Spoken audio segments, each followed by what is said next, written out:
பார்க்க போகிறோன்னா சாம்சங்கில் இருந்து பார்த்தோன்னா புதுசாக சாம்சங் கேலக்ஸி F62 இந்த மொபைல் லான்ச் பண்ண போகிறாங்க. இந்த மொபைலோட ஸ்பெக்ஸ் எப்படி இருக்குது, வாங்கலாமா வேண்டாமா, எல்லாத்த பற்றி தான் இந்த வீடியோவில் பார்க்க போகிறோம். இந்த மொபைலோட அன்பாக்சிங் வேணும்னா கீழே கமெண்ட்ஸ் சொல்லுங்கள். நம்ம சேனலில் அந்த வீடியோ அப்லோட் பண்ணிடலாம். இப்போ வாங்க ஃப்ரெண்ட்ஸ் வீடியோக்குள்ளே போகலாம். ஃபர்ஸ்ட் இந்த மொபைலோட ப்ராசஸர்னு பார்த்தோன்னா எக்ஸினோஸோட 9825 அந்த பர்டிகுலர் ப்ராசஸர் தந்திருக்காங்க. இந்த ப்ராசஸர்னு பார்த்தோன்னா ஒரு 7 nm ப்ராசஸர். எஸ், ஒரு நல்ல பட்ஜெட்டில் தந்திருந்தாங்க. ஏன்னா இந்த ப்ராசஸர் நல்லா தான் இருந்திருக்கும். பட்ஜெட் நமக்கு இப்போ தெரில, பட் கூடிய சீக்கிரமாக நம்ம சேனல் அதை அப்டேட் பண்ணுவேன். அப்புறம் கூட சப்போர்ட் பண்ணுறதுக்குன்னு பார்த்தோன்னா மாலிக் G76 தந்திருக்காங்க. இந்த ஜிபி ஒரு பவர்ஃபுல்லான ஜிபி தான், குறை சொல்லிக்கிறது ஒன்றுமே இல்லை.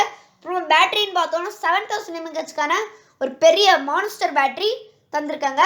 அப்புறமா கூட சப்போர்ட் பண்ணுறதுக்குன்னு பார்த்தோன்னா ஃபாஸ்ட் சார்ஜிங் சப்போர்ட்டுமே தந்துருந்தாங்க. இந்த ஃபாஸ்ட் சார்ஜிங் சார்ஜர் ஒரு 30 வாட் அந்த பர்டிகுலர் ரேஞ்சில் இருந்துன்னா நல்லா இருந்திருக்கும். 7000 mAh பேட்டரியை பற்றி நான் பேசவே இல்லை. ஏன்னு பார்த்தீங்கன்னா சாம்சங்கோட M51 மொபைலில் 7000 mAh பேட்டரி இருந்துச்சு. அதனால நம்ம இந்த வீடியோவில் அதை பற்றி பேச போகிறதில்ல. டிஸ்பிளே பார்த்தோன்னா 6.7 inches ஒரு நல்ல சூப்பரான டிஸ்பிளே, சூப்பர் AMOLED. இந்த டிஸ்பிளே குறை சொல்லிக்கிறது ஒன்றுமே இல்லை. சாம்சங்னால் டிஸ்பிளே தாறுமாறாக அடிச்சு விட்ருவாங்க, குறை சொல்லிக்கவே முடியாது.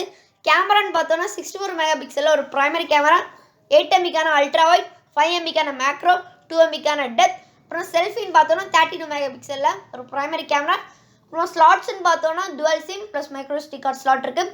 512 GB வரைக்கும் மைக்ரோ SD கார்டு போட்டுக்க முடியும். அப்புறமா டுவல் நேனோ சிம் போட்டுக்க முடியும். இந்த மொபைல் உங்களுக்கு பிடிச்சிருக்கா, ஸ்பெசிஃபிகேஷன்ஸ் எப்படி இருக்குது, எந்த ப்ரைஸில் லான்ச் பண்ணால் நல்லா இருந்திருக்கும், எல்லாத்தையும் கீழே கமெண்ட்ஸில் சொல்லுங்கள். நான் செக் பண்ணி பார்க்குறேன். இதோ நம்ம சேனல் சப்ஸ்கிரைப் பண்ணிக்கோங்க. அப்புறமா லைக் பண்ணுங்கள், ஷேர் பண்ணுங்கள். இந்த வீடியோ உங்களுக்கு ஷேர் பண்ணி அவங்களும் இந்த இன்ஃபர்மேஷனை தெரிஞ்சுக்கட்டும். That is your Shavan. Thanks for வாட்சிங். பாய்.